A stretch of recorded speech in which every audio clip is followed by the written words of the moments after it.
আন্দোলন, বিক্ষোভ, সংঘাত ও সহিংসতার মুখে দেশ ছেড়ে ভারতে আশ্রয় নেন বাংলাদেশের সাবেক প্রধানমন্ত্রী শেখ হাসিনা।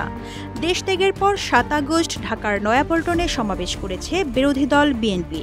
সেই সমাবেশে নেতাকর্মীদের প্রতিশোধমূলক কর্মকাণ্ড থেকে বিরত থাকার নির্দেশ দিয়েছেন বিএনপির চেয়ারপারসন খালেদা জিয়া। তার এই নির্দেশনাকে সাধুবাদ জানিয়েছেন আওয়ামী লীগের সভানেত্রী শেখ হাসিনার ছেলে সজীব ওয়াজেদ জয়। বৈরিতা ভুলে নিজেদের প্রধান প্রতিদ্বন্দ্বী দল বিএনপির সঙ্গে তিনি অতীতের যাবতীয় দ্বন্দ্ব মিটিয়ে ফেলতে আগ্রহ প্রকাশ করেছেন। যুক্তরাষ্ট্রের ওয়াশিংটন থেকে বৃহস্পতিবার রয়টার্সের সঙ্গে কথা বলেন সজীব ওয়াজেদ জয়। সাক্ষাৎকারে বিএনপি চেয়ারপারসন খালেদা জিয়ার সাম্প্রতিক বক্তব্যে তিনি সন্তোষ প্রকাশ করেন। খালেদা জিয়া বলেছেন, যা হয়ে গেছে। জয়ও একই আহ্বান জানাচ্ছেন, অতীতকে ভুলে সামনের দিকে অগ্রসর হওয়া, প্রতিশোধের রাজনীতিকে প্রশ্রয় না দেওয়া। বিএনপির সঙ্গে মিলেমিশে থাকতে চায় আওয়ামী লীগ।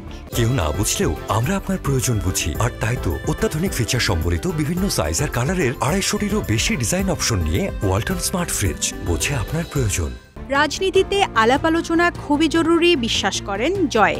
বলেন, তর্ক হতে পারে, কোনো ইস্যুতে একমত বা ভিন্ন মত আসতে পারে এবং শেষ পর্যন্ত সমঝোতার পথ বের হতে পারে, জানান শেখ হাসিনা পুত্র।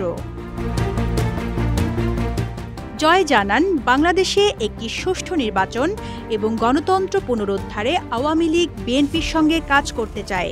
ঐক্যবদ্ধ প্রচেষ্টাই বাংলাদেশে শান্তিপূর্ণ গণতন্ত্র এবং অবাধ ও সুষ্ঠু নির্বাচনের নিশ্চয়তা দিতে পারে। শিক্ষার্থী জনতার ১ মাসেরও বেশি সময় ধরে চলা আন্দোলনের মুখে গত ৫ আগস্ট প্রধানমন্ত্রীর পদ থেকে অব্যাহতি নিয়ে দেশ ছাড়তে বাধ্য হন শেখ হাসিনা। জয় অবশ্য দাবি করেছেন যে তার মা দাপ্তরিকভাবে পদত্যাগ করেননি। বর্তমানে ভারতের রাজধানী নয়াদিল্লির নিরাপদ আশ্রয়ে রয়েছেন হাসিনা।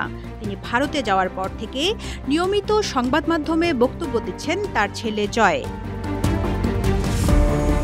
এদিকে শেখ হাসিনার দেশ ত্যাগের পর ইতোমধ্যে একটি অন্তর্বর্তী সরকার গঠিত হয়েছে। বাংলাদেশের নোবেলজয়ী অর্থনীতিবিদ ডক্টর মোহাম্মদ ইউনুস এই সরকারের প্রধান উপদেষ্টা। তবে রয়টার্সকে জয় জানিয়েছেন, যেহেতু শেখ হাসিনা দাপ্তরিকভাবে পদত্যাগ করেননি, তাই এখনও তিনি বাংলাদেশের প্রধানমন্ত্রী এবং সরকার প্রধান থাকা অবস্থায় অন্তর্বর্তী সরকার গঠনের বৈধতা নিয়ে আদালতে চ্যালেঞ্জ জানাতে প্রস্তুত আওয়ামী লীগ। সজীব ওয়াজেদ জয় আওয়ামী লীগ থেকে প্রধানমন্ত্রী পদপ্রার্থী হবেন কিনা এমন প্রশ্নের জবাবে তিনি জানান, তার মা চলতি মেয়াদের পরই অবসর নিতে যাচ্ছেন। দল যদি চায় তিনি অবশ্যই সেটা বিবেচনা করবেন।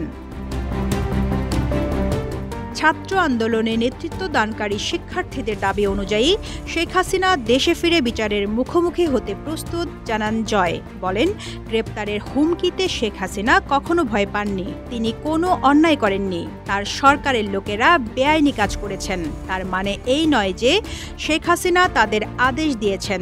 তার মানে এই নয় যে তার মা পুরো ঘটনার জন্য দায়ী।